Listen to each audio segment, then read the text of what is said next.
Hi, I'm Michael Gerber, and you're watching Braveheart Women TV. I'm Ellie Drake, and you're watching Braveheart Women TV.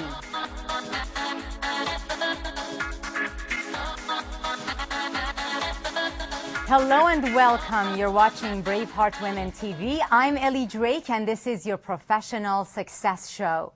Did you know there are 29.6 million local small businesses in the U.S. alone? And each of these businesses have areas of weakness that are keeping them from meeting their goals and growing to their full potential. My guest today is Michael Gerber, who for the past 40 years has served as a leading voice for entrepreneurship and small business development worldwide. Inc. magazine calls him the world's #1 small business guru. Today, Michael and I will be discussing the most successful small business in the world, which is paramount in today's struggling economy. Welcome, Michael. Great to have you here. A delight. You have written so many books. How many? 13. Wow. Done so many seminars, have led so many basically paradigm-shifting lectures, and all of it is about one thing, and that one thing is? Entrepreneurship. Entrepreneurship. The new entrepreneur, in what I call the new age of the entrepreneur, which is where we find ourselves. So what is the new age of the entrepreneur? Well, it's that people who have gone into business, people who you would think of as entrepreneurs, really aren't entrepreneurs at all. They're what I've come to call technicians suffering from an entrepreneurial seizure. So they create a job for themselves. Oh, because they're working, as you say, in their business instead of not on their business. What is the difference between in and on when it comes to business? The difference is strategic and tactical.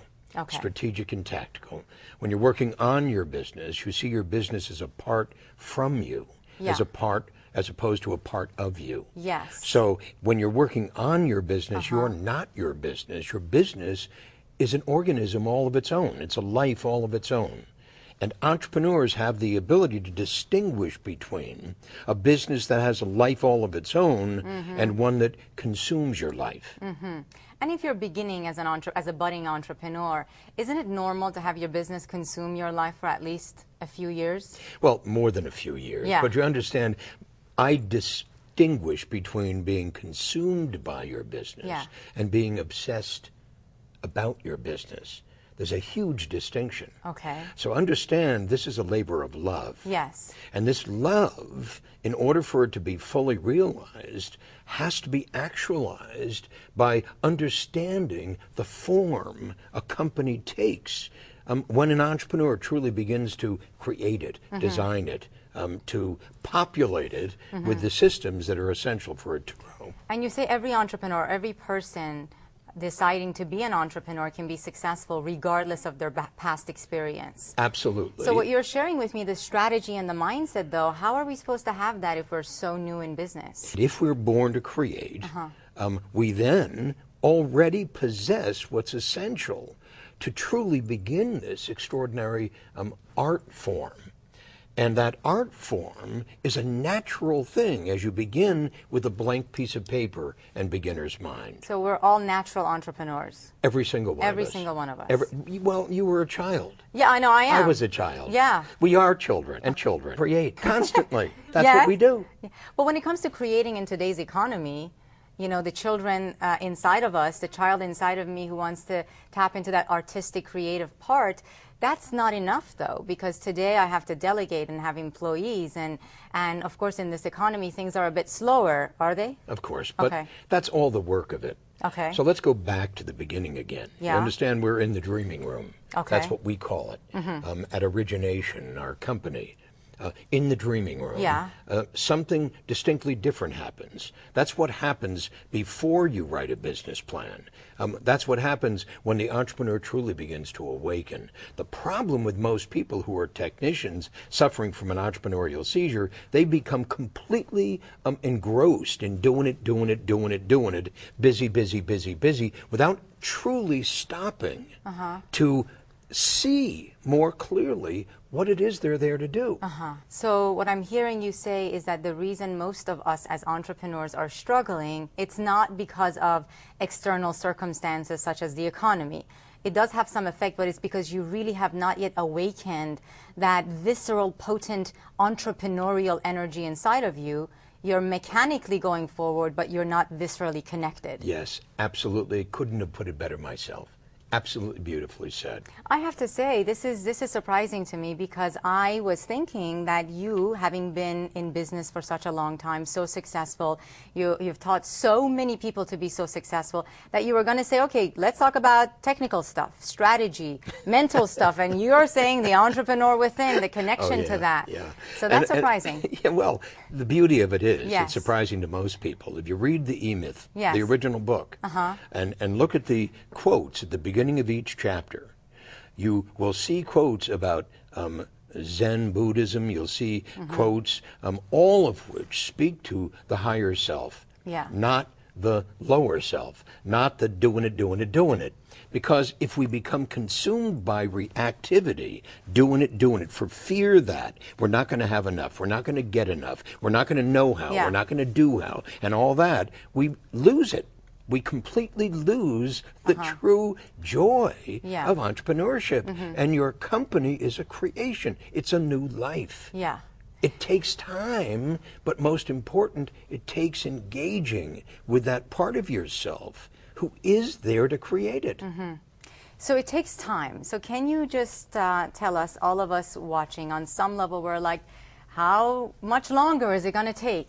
So what is a healthy time period for an entrepreneur? There is no healthy time period. There is no healthy. There's no healthy time Because? period. Just scratch it. Just scratch it. There is no time. There is no space. Okay. There's just I am. And if one were to truly, simply allow that to come in, understand, I'm not a spiritual guru. Yeah. You understand, I'm not a psychological guru. Yeah. I am an entrepreneurial guru. You embody a spiritual But guru. it includes all of that. Yes. And our problem being in business, we're taught that we have to sort of let go of all that stuff that doesn't have anything to do with the practical that we have to do. And I'm saying, don't listen to that guy. Do not listen to that guy. Don't become absorbed in all the practical matters until you become absorbed in the truly spiritual matter. Got it. I am. There is nothing other than that. And is there a difference between the way men and women create in business? Absolutely. But this is very important to understand. Fewer than 2% of women-founded companies grow beyond $1 million. Really? Fewer than 2%. As opposed to, well, men, much bigger numbers. Much bigger numbers. Really? Yes, think about that. Why is And that's not my statistics, but think about that. Yeah. And there's something compelling women to stay small. There's something compelling women to stay small. This is good stuff. Keep going. Yeah. There's something that compels women to believe that that's what men do. And the reality is, it's not what men do, it's what human beings do. So something compelling women to stay small in business. Yes. So when it comes to that I am part, is it I am not worth it? I am not deserving? Yes, I am, and draw your conclusions. I am all not, of those. I am this, I am that. Has society trained us to be small in business as women? But our parents have, and our parents were, and their parents were, and their parents and their parents and their parents were. And this is a guy and this is a girl, and this is a guy and this is a girl. This is Mars and this is Venus. Nonsense. Yeah.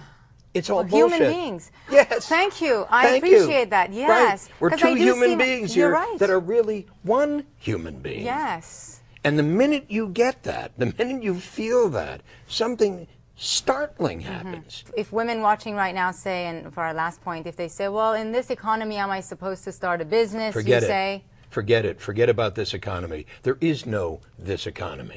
Despite the impact that we're experiencing, no credit, I can't get this, I can't do that, it's all illusion. It's all the personal. Yeah. And I'm saying, if we approach this impersonally, if we truly approach this in a spiritually driven way, something extraordinary reveals itself. Beautiful. So I would say, as an entrepreneur, as a woman entrepreneur, what would you say? I am what? And how do you feel when you say I am? Michael will also be joining us on our next episode as we both mentor a budding entrepreneur Actually, I'll be listening. He'll be mentoring. On her way to bigger professional success. And remember, we enjoy hearing from you, so don't forget to share your questions and comments in the Braveheart Women TV discussion boards. In the meantime, be sure to go to braveheartwomencore.com and find out what the Core Inner Circle is all about. You can also access Michael's exclusive video, Awakening the Entrepreneur Within. I want to watch that in your Core member section. On behalf of Michael and myself, Ellie, thank you for watching Braveheart Women TV. And remember, be inspiration in action. Wonderful. Thank you. Thank you.